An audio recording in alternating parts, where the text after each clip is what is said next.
Le Maroc a anticipé l'évolution du phénomène migratoire par l'élaboration d'une politique claire sur 3 piliers. Un pilier humaniste qui a permis la régularisation de 50 000 ressortissants subsahariens sur un total de 60 000 dossiers. 90% des demandes ont été satisfaites, soit le taux le plus élevé dans toutes les opérations de régularisation au niveau international. Le Maroc a pris des mesures concrètes et fermes contre ces réseaux. Je n'ai pas connaissance que le Maroc a mis des gens dans le désert.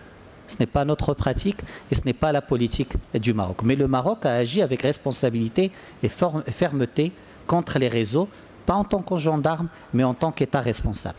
Dans le pacte lui-même, il y a des ententes pour des mesures d'évaluation. Alors, les États se sont entendus pour une revision périodique de leurs efforts, des efforts au niveau régional, international. Donc, comme c'est souvent le cas dans des initiatives de ce genre, le pacte lui-même, en fait, invite les États à participer à des mesures d'évaluation.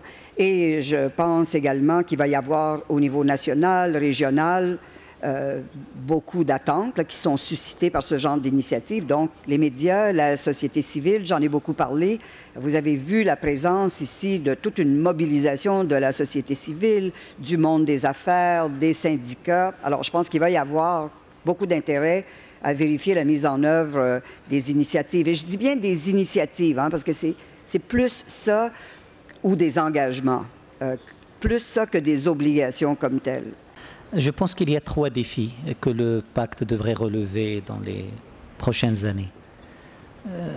Le défi de l'universalité. Le pacte doit chercher à convaincre ceux qui ne sont pas aujourd'hui pour se joindre à cet exercice. Le deuxième, c'est le défi de la mise en œuvre qui sera mesuré à l'aune de l'appropriation par les États des dispositions de ce compact. Est-ce que les États en feraient une plateforme de leur coopération bilatérale et régionale? Le troisième défi, et on l'a vu au cours des dernières semaines, est-ce que le pacte permettra, à travers des initiatives comme l'Observatoire africain, de permettre une meilleure connaissance du phénomène, le profil des migrants, de opposer des faits à des supputations, à des arrière-pensées ou à des stéréotypes sur la migration. Je pense que ça aussi c'est un défi. Si dans 5 ans, le débat sur la migration n'est pas pris en otage dans des logiques politiciennes par rapport à des échéances électorales, je pense que la conférence de Marrakech et le pacte aura apporté une contribution utile.